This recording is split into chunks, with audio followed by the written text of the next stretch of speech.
The following is a presentation of NBC6 Sports.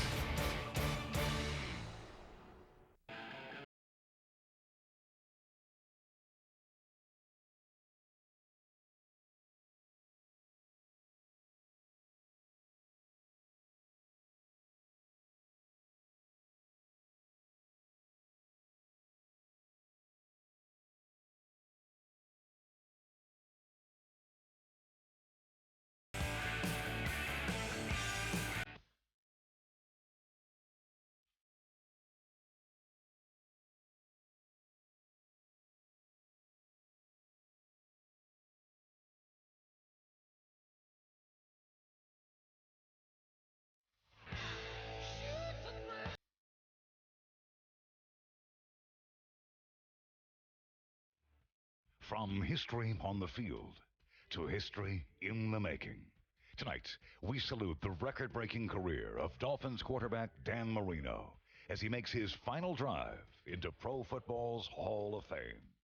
Tonight, Joe Rose and his old teammate sit and talk about Marino's amazing career and his thoughts as he gets set to enter football's most elite club. This is once in a lifetime, the Hall of Fame. You get up there and you're going to be inducted.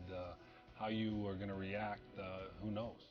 And like father, like son, 18-year-old Daniel Marino takes us along as he prepares to introduce to the world a side of Dan Marino that most of us have never seen before. Plus, from the Orange Bowl to Joe Robbie Stadium, they played side by side with a superstar quarterback. Now, hear how Dan Marino's teammates feel about their celebrated leader achieving legendary status. I like when Danny says, defensive backs are like credit cards. I'll pull them out and use them whenever I want to. All that and more passing your way right now on Marino, the Final Drive. Live from Canton, Ohio, home of the Pro Football Hall of Fame, here's NBC6 sports anchor Joe Rose. And hello, everybody, and welcome to the Hall of Fame here at Canton, Ohio, as we get ready for Dan Marino's big day tomorrow afternoon. Should be a lot of fun for everyone here in South Florida, and to join us for the next hour, Tony Segreto, who's been with Dan Marino forever, and Guy Rollins, who's gotten to know him very well over the last 7 or 8 years. As you think about Dan Marino, Tony, what comes to mind? Oh, my goodness. I think what puts it all in perspective, especially this weekend, is how many people he's touched as a result, the pilgrimage that's been made here to Canton, Ohio, from all around the country. We're talking about California, Illinois, Georgia, Jacksonville, Sarasota. We've just met a bunch of people here this evening, and not mention the people from South Florida who's come up. That's how many people he's touched, not only with what he was able to accomplish on the field and all the great moments that he gave all of us and Dolphin fans, but what he's meant to the community off the field. You're right, Tony. He hasn't lost anything. It's amazing. 5 years out of the game, and he's as popular now as he was when he was throwing for 48 touchdowns. And I just caught the tail end of his career, but it's amazing the sphere of influence he still has in South Florida and over the game of football. You see him everywhere. All right, well, it's been a very special weekend for number 13. No question about that, and Dan Marino already in full Hall of Fame mode. This morning, Marino, along with fellow inductee Steve Young, were the main attractions as the city of Canton held their annual Hoover Grand Parade through the streets of downtown. And even without this weekend's honors, Marino is already a big part of the Hall of Fame. Everywhere you look, there's a piece of a Marino record throughout the facility. But come tomorrow, number 13 becomes a permanent part of this great hall. Now, if you're a Dolphins fan or just an NFL football fan in general, hey, you know all the great accomplishments that Dan Marino's been able to do in his career. You already know that he's one of the great quarterbacks of all time. And Dan Marino, when it's all said and done, won't have to take a back seat to anyone that's ever played the game.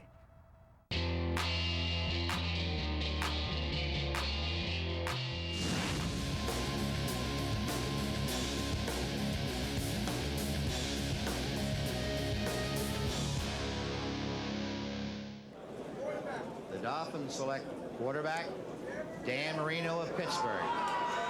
October 9th, 1983. That is the day that Dan Marino went from the 6th quarterback drafted in the NFL draft to one of the most exciting quarterbacks in football. Marino made his first start for the Dolphins in Week 6 and helped the team to a 12-4 record, earning Rookie of the Year. 1984. The season that no Dolphin fan will ever forget, Marino shattered every possible quarterback record. Marino drops to throw, has time, going deep up the sideline, man down, got it, 30, 25, 20, Duplo, they'll never catch him, touchdown!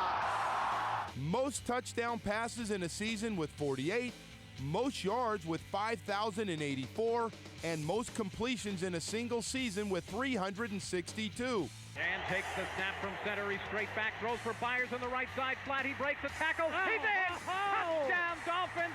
And Dan Marino, with that touchdown, has broken another record. He has the granddaddy of them all now. Most touchdown passes ever. His 343rd touchdown pass breaks Fran Tarkington's career touchdown record. By the time it's all said and done, he will end up with 420 touchdowns in his illustrious career. The Dan Marino era came to an end in March of 2000. What is a rarity in professional sports, Dan ended his career with the only organization that he ever played for, the Miami Dolphins. 17 seasons, one Hall of Fame career, Dan Marino will always be remembered for the quick release, his incredible feats, and the best quarterback to ever wear the aqua and orange. You know, you look at all the different records, guys, and I got to tell you this, 61,000 yards just jumps out, Tony, when I look at all his great records. You know, and even beyond the records, the rating as a rookie quarterback, greatest rating ever, a 96. When you think about the 37 comebacks, that comes to mind. But how about how we thought it was commonplace to have back-to-back 400-yard games? I mean, that's not easy to do. Yeah, no, outstanding stuff. Hey, we got a lot more on Dan Marino coming, so stay with us. We'll be right back. Remember me as a guy that loved to play the game and gave everything he possibly could. Every week he went out there. Up next on Marino, the final drive. The quarterback and his favorite tight end hook up one more time for a no-holds-barred interview. And later on, this is where the magic happened. It's where I sat down and wrote the speech. Daniel Marino shows us around the family house and tells about life with his famous father and his top-secret plans to introduce him during tomorrow's ceremony. It's all straight ahead when Marino, the final drive, returns.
.57 remaining in the game.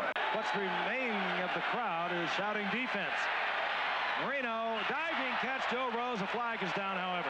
What a great throw, though.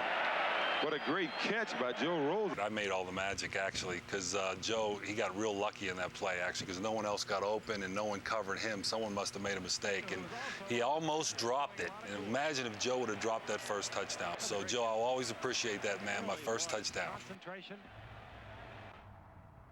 Ah, yes, Dan Marino. I'm just glad I was there to grab that first one. I didn't know he was going to throw another 1,000 after that. You know, it's funny, Dan Marino's done just about everything you can possibly do in your career. Great moments, great highlights, great everything.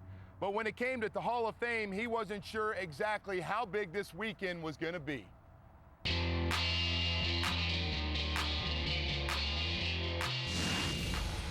Perfectly thrown pass by Dan Marino. Well, the final step is almost here. Has everything kind of sunk in to what's taken place here and this kind of closure to the whole thing? It's getting exciting and it's getting close, but it hasn't really sunk in yet. I don't think it will, Joe, until you actually get there. And I know it's going to be a pretty hectic weekend, but it should be fun. And I don't think it'll sink in until then. The Dolphins select quarterback Dan Marino of Pittsburgh. You know, it's funny. It seems like just yesterday that the 83 draft pops around. We had just gone to the Super Bowl. We're one half away, actually leading at the half from winning a Super Bowl. And with the 27th pick, we get the 6th quarterback taken in the draft, and it's Dan Marino coming to this team. What are you thinking when you show up on a team that had just gone to the Super Bowl? Well, I thought it was a great opportunity for me, Joe, because there were so many, a team that had already been to the Super Bowl, veteran team, and I remember coming in and talking to Don Strock and telling him how I was looking forward to working with him. And I got to that first mini camp, and David Woodley was the guy who was in the Super Bowl. And after the first week, I said, I got a shot to, to be the starting quarterback here. And it kind of built my confidence to go and prepare real hard that summer. Marino, Johnson, Dan Johnson, touchdown Miami. We go to a Super Bowl. We win a lot of games here in the early 80s. You're breaking records early on, fastest to 100 touchdowns, 48 touchdowns in a season. You're thinking at that point, I think like all of us, we might be going to a lot of Super Bowls and winning championships with that group. What are you thinking at that point? Oh, there's no doubt. I mean, I thought after we played that Super Bowl against 49ers that we would be back to a few more, and what it does is it teaches you a lesson not to take things for granted. I got close after that, but never got, another opportunity, and it would have been nice to win one, but I didn't. You are known as a guy that had a lot of comebacks, a lot of 2-minute drills to come back and win games. What's the one you remember of all of them? Is there any one that stands out? The one that you see on television all the time, or the ESPN Classics, is the fake spike, the clock play. So that's one you would remember. We are seeing another spectacular effort by Marino, who fires touchdown.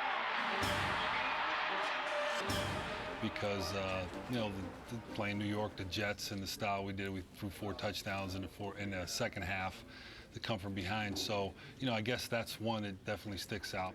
As you look back, and I've never asked you this one, is you look at how do you want fans to remember you, Dolphin fans that watch your career? How would you like them to remember you as a quarterback? I mean, if you're talking about the fans, I would say remember me as a guy that loved to play the game and gave everything he possibly could. Every week he went out there and appreciated the opportunity to be an NFL quarterback and respected the position, which is important. And I love playing in front of the fans here in Miami, and I think it showed in my play, and that's how I'd want to be remembered, that I played hard, I loved the game, and every week I was trying to win and gave my best. And the one regret Dan Marino did talk about was not being able, in his 17-year career, able to win a championship in South Florida for Miami Dolphin fans. We're going to take a quick break. We'll be right back. I've always said about Dan, he's not afraid to lose. You're going to have to beat him. When Marino, the final drive, returns, go inside the huddle as Dan Marino's teammates talk about the passion that their former leader brought to the game. And hear from the next generation of NFL quarterbacks as they talk about what kind of legacy number 13 has left on the game. It's all coming your way on Marino, the final drive.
Dan, congratulations on your induction into the Hall of Fame. There's no greater honor for any athlete, and there's no one more deserving than you.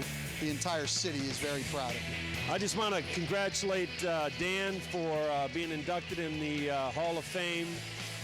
There's not a professional athlete in any sport, at any time, in any era, that deserves it more than Dan.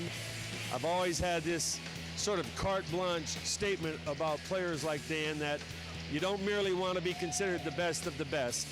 You want to be considered the only one who does what you do.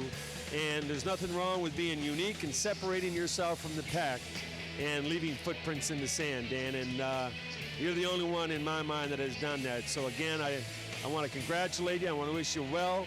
To you and your family, enjoy this because it's a deserving honor.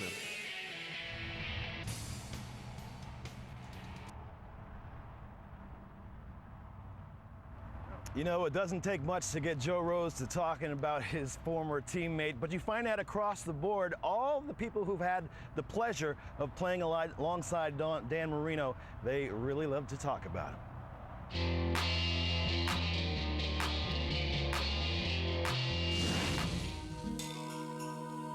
He's just a natural and a tremendous player. The guy played the game as well or better than anybody, than anyone else that played the game. Most of what we accomplished as a team was because of number 13. I've always said about Dan, you know, he's not afraid to lose. You know, but you're going to have to beat him. The greatest quarterback of all time? Well, you don't need a voting ballot to decide that one. Just ask the man's teammates, the guys who battled with him every Sunday, and the men who followed him wherever he led. But back in the summer of 1983, Dan Marino was just a rookie, a curly-haired kid who made a quick impression. When he came in, I was in my 11th year, and you know, he was definitely the future quarterback, and I didn't have any qualms about that, and I knew after watching him play in practice and during games that you know, he could take us, you know, back to the big one again, which he did. David Woodley was the quarterback at the time when he came in, and I actually went up to Dan after he was there a couple weeks, and I said, Dan, you got this guy. You know, I remember some of the first practices, how you know, you'd be 5 yards down the field and he'd just fire it at you. You know, so either catch it or it's going to hit you in the head and knock you out. Pretty soon, the rookie was knocking opponents out on the field, and everything changed.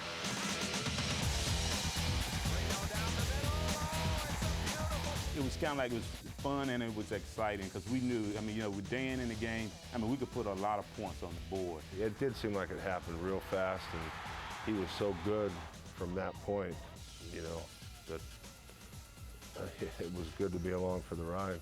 The high-octane Marino-led Dolphins offense had arrived, and the days of those grinded-out running schemes were now a thing of the past, like it or not. We used to run the football so much that, you know, when we hit a pass play, it was like taking a break. It was like a play off. It was kind of like, for offensive linemen, it's like, you know, we were getting tired of the run blocking. It takes a lot out of you. And so we thought, and we said get a pass play. It was kind of like a break. It was a breather for us or whatnot. And then later on when Dan came, it was kind of like we passed so much, it was like, let's run the ball once in a while. When things were cooking, look out. Marino Magic became an overnight sensation, and soon everyone wanted to be a part of the action.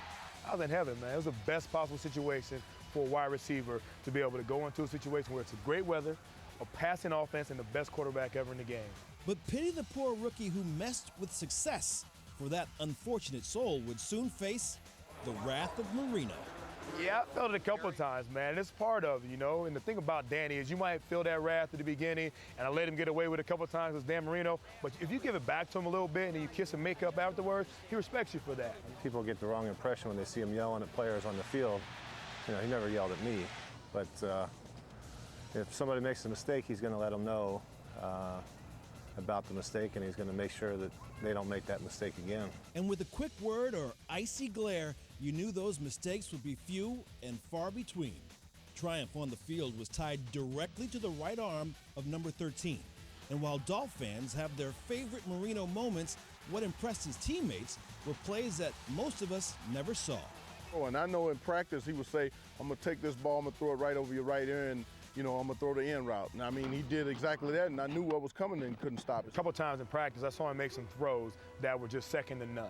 And that's the thing about it. I always refer to practice because he throws the ball 10 times more in practice than he would in the game. But I like when Danny says, defensive backs are like credit cards. I'll pull them out and use them whenever I want to. Magic, perfection, greatness. Marino.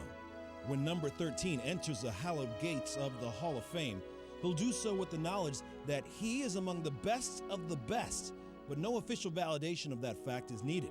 Just ask the men who stood side by side with the greatest quarterback to ever play the game. I'll be happy for him. I'll be excited for him. But to be honest with you, he's like maybe the biggest slam dunk in the history of the NFL. Good things happen to good people, and Dan Marino, it's just great to see him and his family, doing this and going into the Pro Football Hall of Fame. Will it be emotional seeing him up there? I don't know. I'll let you know afterwards. It's quite an honor for me to even be there.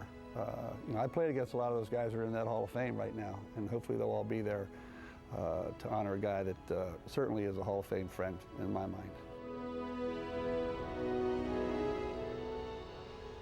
I guess playing with 13 extended a lot of mediocre careers, Joe? I know one for sure. Hey, there are a lot of guys that played with Dan Marino that were a lot better football players because they played with him, except, of course, Mark Duper and Mark Clayton. Those two guys were unbelievable, and it was they helped each other a lot. Hey, we're going to take a quick break. We'll be right back with more Dan Marino right after this. Coming up next on Marino, The Final Drive. They share a name, and tomorrow they'll share a stage. We'll show you how Daniel Marino is preparing for the role he'll play in his father's big day.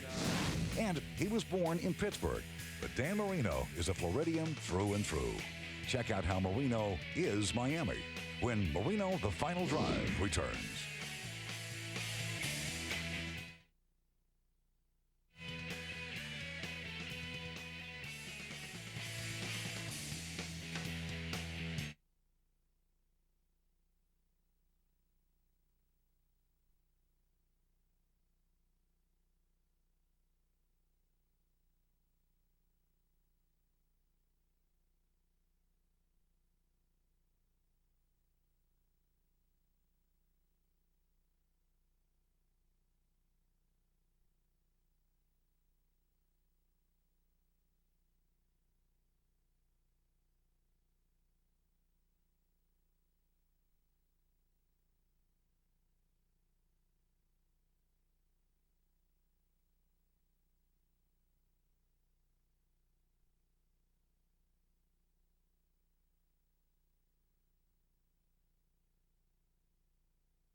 Dan, I want to congratulate you for being inducted into the Professional Football Hall of Fame, an honor well deserved.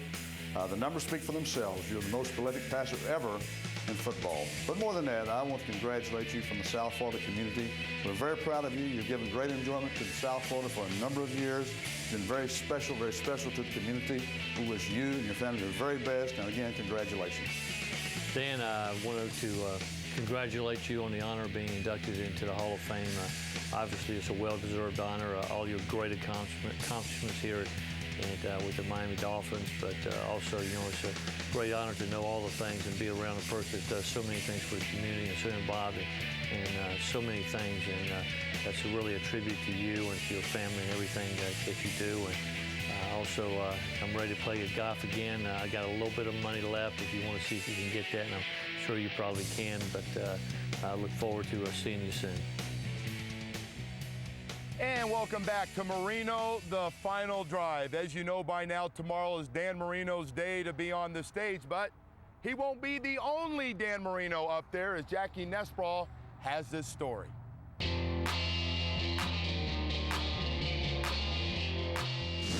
Over the last decade or so, it's been one of the most anticipated moments of any Hall of Fame enshrinement ceremony, sometimes even overshadowing the player himself.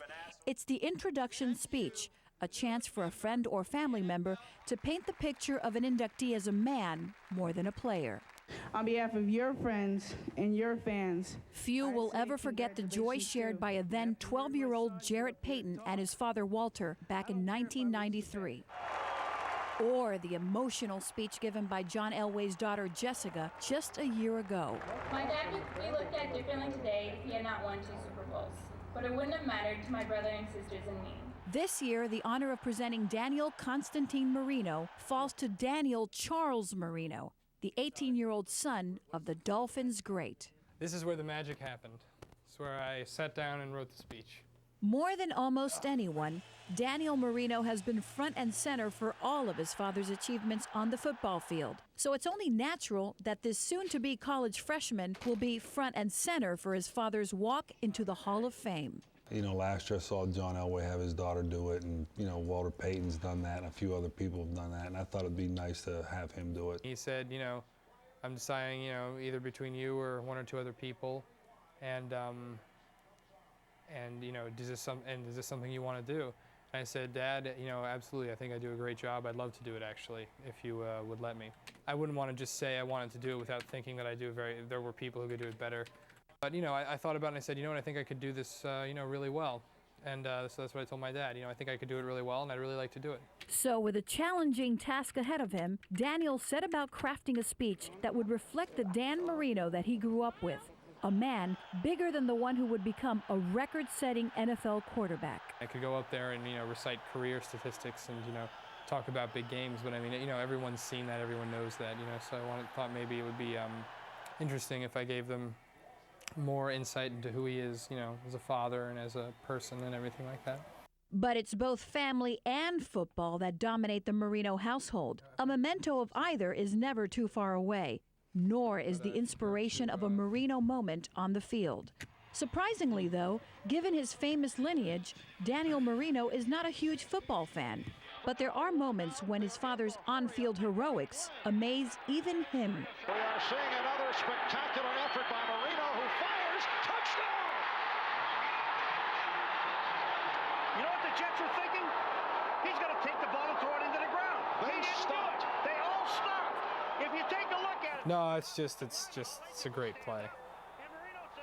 And I'm not even a huge football fan, and, you know, that's exciting to watch. But yeah, I mean, I guess that's why my dad's great. Catching up on a few winning plays will hopefully lead Daniel to a winning speech, one that he expects to touch on every emotion, while not exactly pulling at the heartstrings. I'm not trying to make a tearjerker. I mean, I'm not writing it with the mentality of like, oh, well, this will make, you know, someone in my family cry. You know, I'd sort of just like to write, you know, what I feel and how I feel about my father, and, you know, hopefully that'll get a good response. So Daniel types away at a 5-minute speech that will be heard by his parents for the very first time on Sunday morning. That's right, it's top secret, for your eyes only material, held under lock and key until its debut. And when it comes to performing under pressure in front of millions of viewers, this future drama major is okay with a few butterflies. I'm a little nervous about it, and, you know, but I think that that's a good thing. I mean, I'm not, you know, freaking out nervous. I'm pretty sure I'll be able to do it. But, you know, pretty sure, no. I'm definitely sure, Mom and Dad, if you're watching this. No fears here, only excitement and anticipation, as Daniel Marino awaits his opportunity to present Dan Marino into pro football's most exclusive club. And what's even better is that he'll do it side by side with a man we know as a football legend, but who he knows simply as Dad. It's very important to me that I do this, you know, well, because, you know, it's really, you know, it's a big honor to be asked by my dad to do it, you know, so I wanted to take it very seriously. In Weston for Marino, the final drive, I'm Jackie Nesbrawl. Thank you, Jackie. What a great kid. And Tony, you've known Daniel and the family since he was born. Your thoughts on the whole thing? I was getting choked up just listening to that. It's going to be a special moment. You know, the strength of any man is determined by how strong his foundation is to family. And Dan Marino's foundation is rock solid. Family is everything to him. And not just Claire and the 6 children, mom and dad, because everything comes off of that. That's the main river. Everyone else is a tributary. Dan Sr. and Veronica, boy, they are pretty special, and they have quite a family. Strong, strong family, and Daniel, of course, not into sports, loves his father, and they're as close as ever. Hey, we got to take a quick break. We'll be right back after this. Straight ahead on Marino, the final drive. It took 17 years to create a Hall of Fame career, but we'll introduce you to a man who had only 6 months to put it into clay. All that and more when Marino, the final drive, rolls on.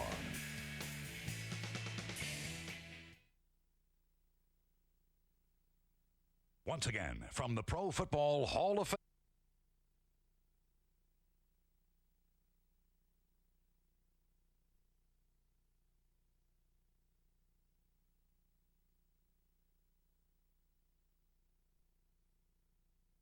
Mic'd up. How do I sound on the mic? On the mic.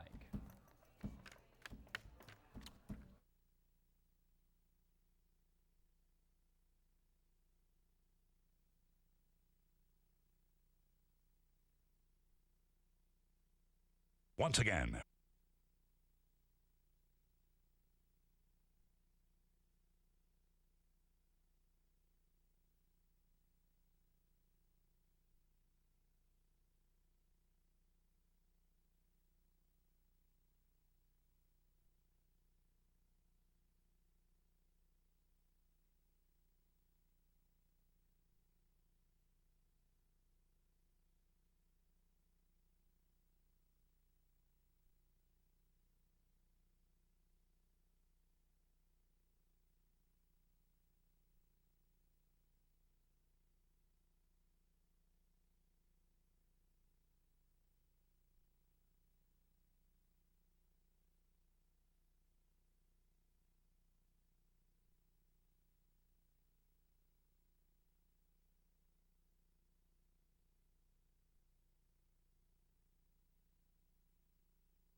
Once again, from the Pro Football Hall of Fame in Canton, Ohio, here's Joe Rose.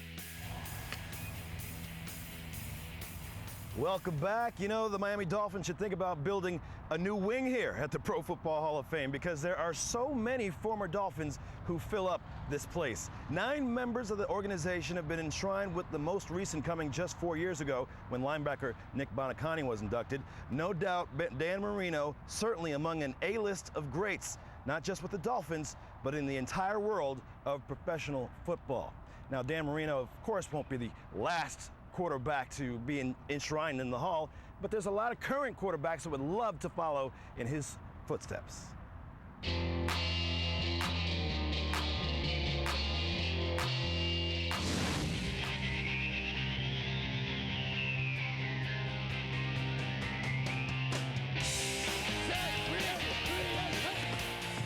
They are the new kids on the block, the Young Turks, the quarterbacks on whose shoulders rests the future of the NFL. But before the youth shall inherit the league, they first must pay their respects to the old school and the legend of number 13. Oh, definitely. He was definitely one of the quarterbacks I looked up to and idol to me and a role model for me growing up. I grew up watching Elway and Marino. I mean, those two guys, every Sunday I was parked in front of the TV watching them, and then, you go out in the street and argue about who gets to be Dan Marino. Although they were just mere babes when Marino set fire to the football world in the 80s, most of these current NFL gunslingers have their own childhood Marino memories. I was 4 years old when he first got in the league, and it seems like I was still playing in college when he was still playing. And I remember a few games in particular, being at Purdue, which is only an hour from Indianapolis, watching him go up and beat the Colts one time, one of those typical Dan Marino type into the game drives to win the game. Dan looks, throws into the end zone, it is caught, it is a touchdown! I collected football cards growing up, and I always thought the Dolphins had the greatest uniforms, and I thought Marino looked the best in the uniform. He had the wristbands, and he always looked good, and especially in that Dolphin white, the white on white. I thought it was pretty smooth. Still do. It was so much fun and a pleasure watching him play when I was a little kid. More than any of the young guns, Steelers quarterback Ben Roethlisberger feels the aura of Marino every time he takes the field. Playing as a rookie in Marino's hometown of Pittsburgh, Big Ben won over the Steel City a year ago, but realizes that no matter how big he becomes in Western Pennsylvania, his status will never reach Marino-esque levels.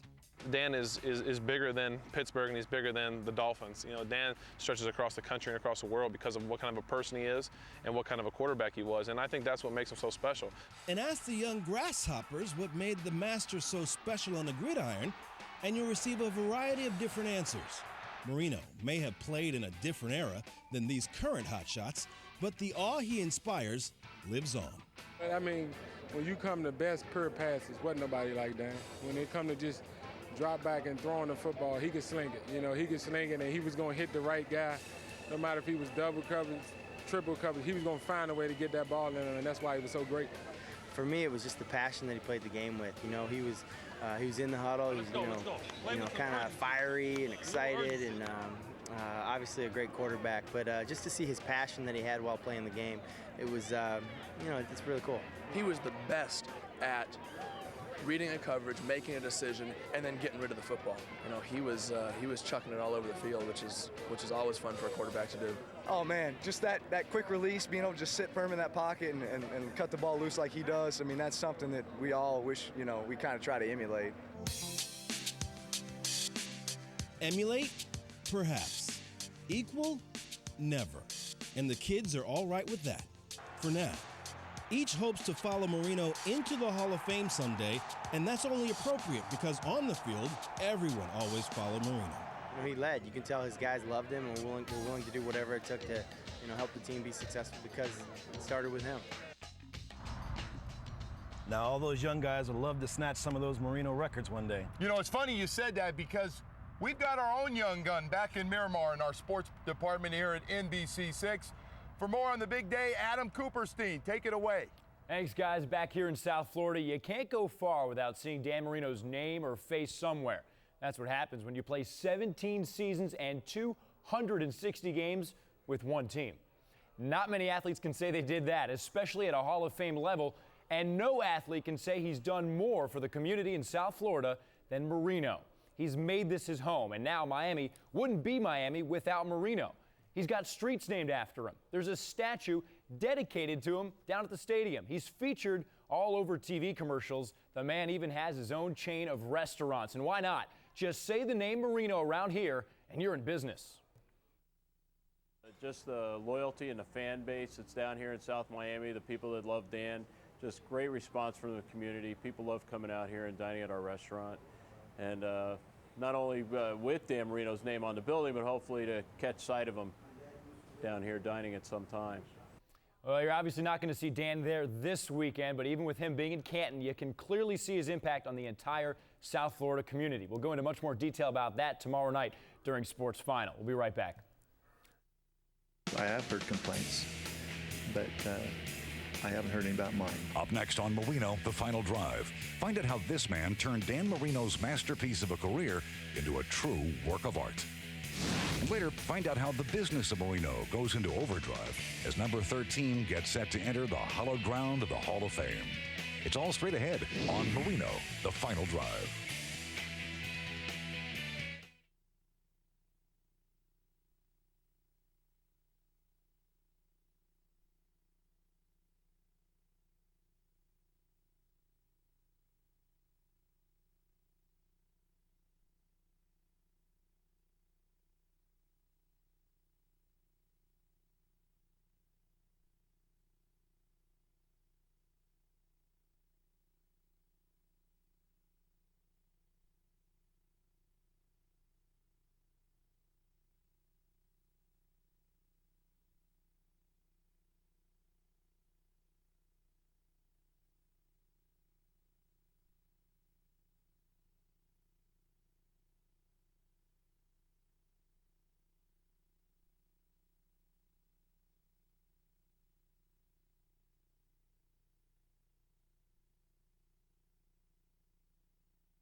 cooking segment of the Dan Marino Show. What you want to do is put the meat down here, and it's cut very thin, right?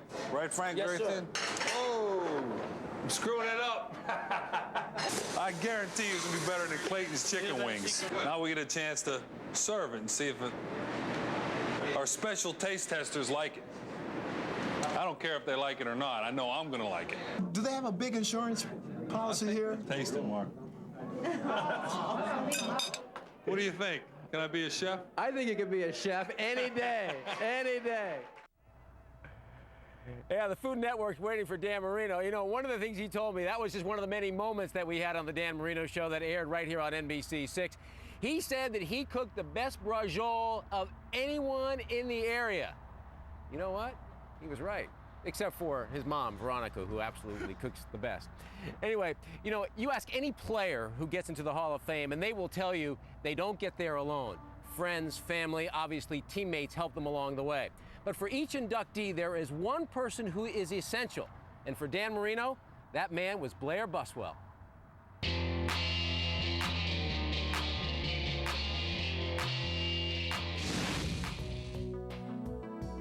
To achieve immortality takes time.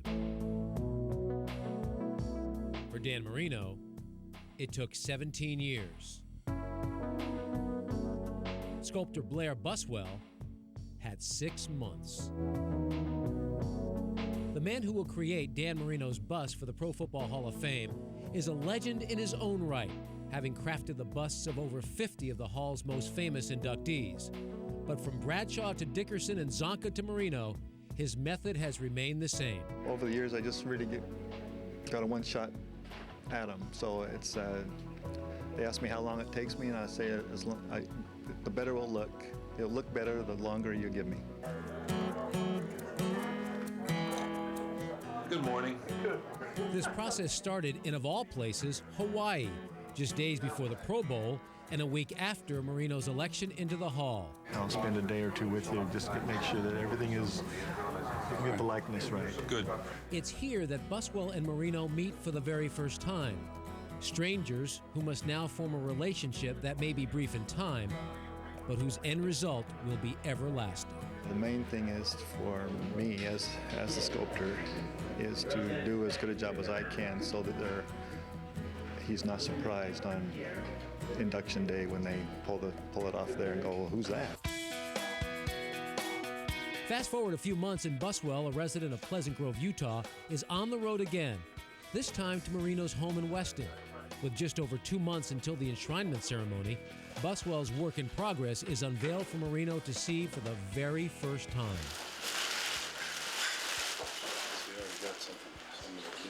The foundation is set, but the important details are still not there.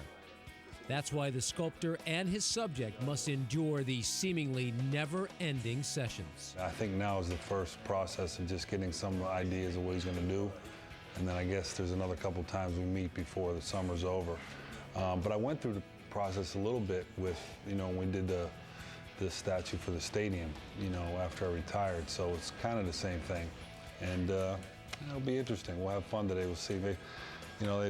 He brought a bunch of clay. We'll see how much he needs. Whether it's the happy or the intense look, but the eyes are usually the toughest. And ironically, those very same Marino eyes will have not seen the finished bust until right before this weekend's festivities. But don't worry, Blair Buswell knows his latest work will garner no complaints, mainly because his experience gives him the same confidence that Marino carried during his Hall of Fame career. No doubt, Buswell is as good at his game as Marino was at his. No complaints, as far as I know.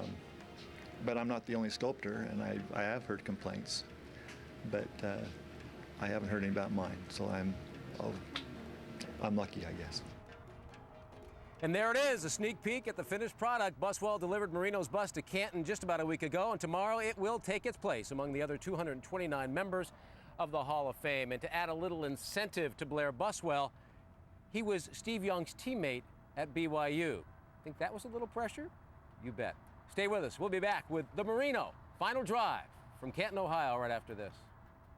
The jersey that he wore with the touchdown record and all the other records, each one of them has a little bit different value. When Marino, the final drive returns, find out whose wallets will be singing when Dan Marino finally enters the Pro Football Hall of Fame. And we'll wrap up one of the greatest careers in NFL history when Marino, the final drive, continues after the break.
Hello, Dan. This is Juan Pierre. Just saying congratulations on being inducted to the Hall of Fame. Every year he was Mr. Consistent. I always like guys who do it every year for a period of time, and Super Duper was my man, so of course I used to watch Marino throw to him. Congratulations, Dan, on your selection to the Football's Hall of Fame. It's a great honor, and you're certainly deserving of it. Well, Dan, first of all, big congratulations. I just want to let you know that you made my childhood some of the best, because I grew up a huge Dolphins fan, and you are the Miami Dolphins. When you're a big-time player, you better be paid like one, and Dan Marino has had his share of big money contracts, but life after football has been very kind to Mr. Marino, as it has to other folks who own a piece of his magic.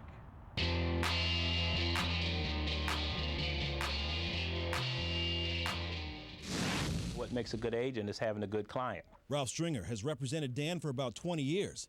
He's responsible for managing all of Dan's business endeavors, maintaining and increasing those professional relationships, and keeping Dan's family happy too. A lot of people don't have any idea of what it would actually cost to secure someone of his level, and the fact that when you have 6 kids, you have to decide, do I spend time at home or do I go away? How much would a Dan rookie card cost?